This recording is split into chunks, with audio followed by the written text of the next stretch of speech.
Você já prometeu algo para si mesmo e poucas horas depois fez exatamente o contrário? Você decide que vai começar a Kuma Academy, vai economizar dinheiro, vai parar de procrastinar, vai ter mais paciência, mas então alguma coisa muda e parece que outra pessoa assume o controle. A pergunta é: quem tomou a decisão e quem mudou de ideia? Porque os dois parecem ser você. Talvez a maioria de nós passe a vida inteira sem perceber algo muito estranho. Não existe apenas uma voz dentro da nossa mente. Existem várias. Uma quer crescer, outra quer permanecer onde está, uma quer confiar, outra quer controlar tudo. Uma quer seguir em frente, outra continua presa ao passado. E talvez a parte mais curiosa seja esta. Todas elas dizem a mesma palavra: eu.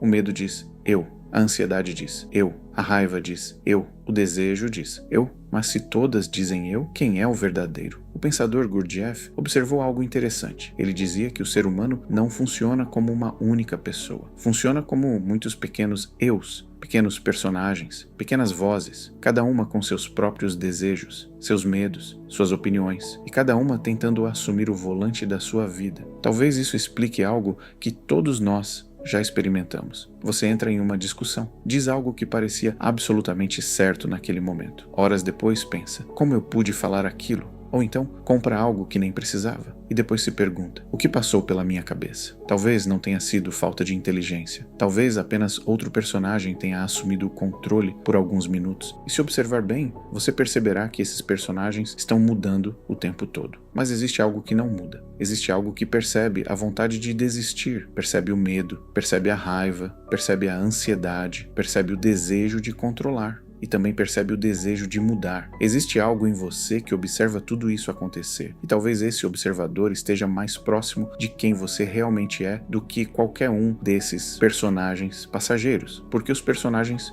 mudam, os pensamentos mudam, as emoções mudam, mas aquilo que percebe a mudança continua presente. Então, talvez a pergunta mais importante não seja: como faço para controlar todos esses eus? Talvez a pergunta seja: quem está observando todos eles? Se esse vídeo ressoou com você, deixe um comentário. Quero te fazer uma pergunta. Qual é o personagem que mais assume o controle da sua vida hoje? O controlador? O ansioso? Que vive agradando os outros? Ou algum outro que você já percebeu em si mesmo? Vou ler os comentários. E talvez sua resposta ajude outras pessoas a se observarem também. Porque às vezes tudo começa quando percebemos que não somos apenas aquilo que pensamos ser.